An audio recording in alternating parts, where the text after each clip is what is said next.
انا محتاره ومش عارفه ليه لما ببل شعري او بستحمى ساعتها الشعر بيتفرد وبيبقى سهل ان انا اتحكم فيه، لكن بعد شويه لما بستنى وشعري ينشف ساعتها بلاقيه رجع للشكل الطبيعي تاني بتاعه.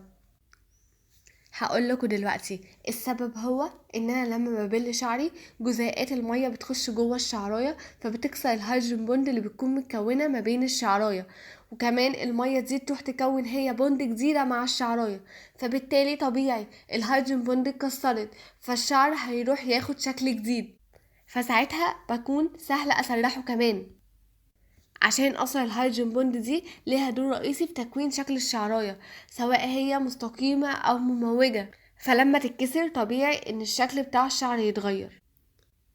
وبرده نفس الكلام بيحصل لو في رطوبة عالية أو رطوبة قليلة، ده برده بيأثر على الهيدروجين بوند بتاع الشعر بتاعي وهكلمكم عنها أكتر في الكابشن تحت.